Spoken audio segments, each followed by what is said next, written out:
Hey, what's up everyone? I'm here at Canopy Dubai training for the upcoming DIPC 6, which is going to include new canopy piloting rules. So this video is going to be dedicated to reviewing those rules and explaining to you guys what changes have been made, so that in order for you guys to be able to more easily understand what's actually happening on the videos and to comprehend why last year's results or previous year's results will be so much different from this year's. So without further ado, let's get started. So to start, let's take a look at the old rules. Keep in mind, all events must take place over a body of water. Very simply put, they consist on the following. For drag distance, a competitor would have to touch the water before or on the entry gate, then fly through the exit gates, situated 50 meters after the entry gates, with any part of his or her body flying lower than 1.5 meters. After this, the competitor is free to lift off and fly as high as they want, provided they land in the course, which is a 10-meter wide corridor. Speed was the only event that didn't require the competitor to touch the water. One simply had to cross the entry gates with any part of his body flying lower than 1.5 meters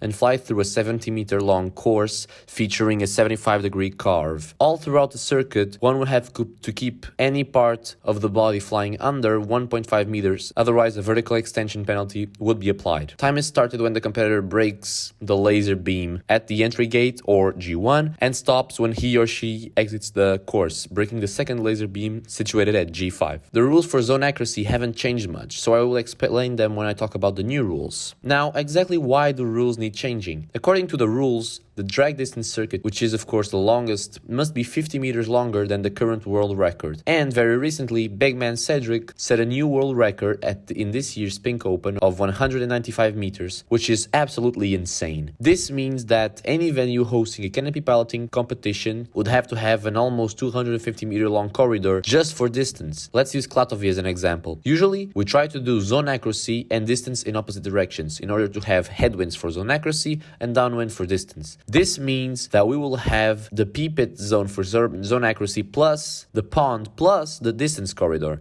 This totals out to around 330 meters of land just dedicated to swooping. Some DZs simply can't manage this, and even with only one direction being run, it's still too big. And with the upcoming World Games 2022 in Alabama having a venue that cannot safely accommodate these measures, the judges have decided to slow down the competitors with these new rules. So, what are these new rules? For drag speed, the rules are simple. Same as carved speed, but competitors must drag water anywhere before or on G1, which is the entry gate.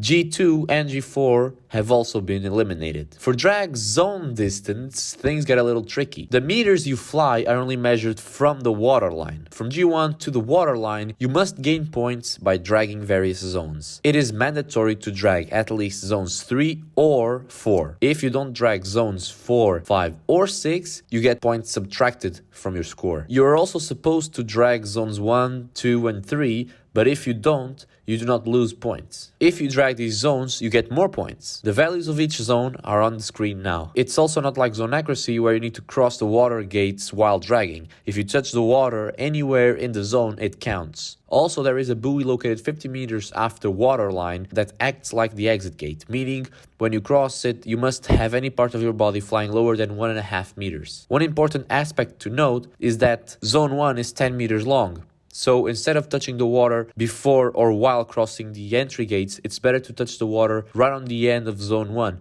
That way you don't lose as much speed dragging. Also, just like in accuracy, it's important to not forget to drag until the last zone. Lifting off early can cause loss of points. For zone accuracy, the rules remain the same. You drag water across 4 gates to gain points, then you have to land accurately in a zone. Center zone gives you the maximum points, of course. If any part of your body touches the ground except your feet, you get 10 points subtracted from your total. In summary, it's a new challenge, and we will see how everyone handles it. But when all said and done, it's going to be a lot of fun. Thank you guys for watching this video. This is just a short explanation of how the rules work for canopy piloting. A little bit about the older rules, a little bit about the new rules. Maybe the new older rules are going to come back after the World Games in Alabama. We'll have to see what the judges decide. So these rules, again, this was my interpretation, and all the competitors are kind of agreeing on this. This is what everyone is training for. This is how everyone is training right now. The competition is going to be starting relatively soon. So if anything is wrong in this video, I will delete the video immediately. So if you see the video up, means nothing has come up that contradicts these rules. So if you have any questions or complementary information, you can add them in the comment section down below. And as always, I'll see you guys next time.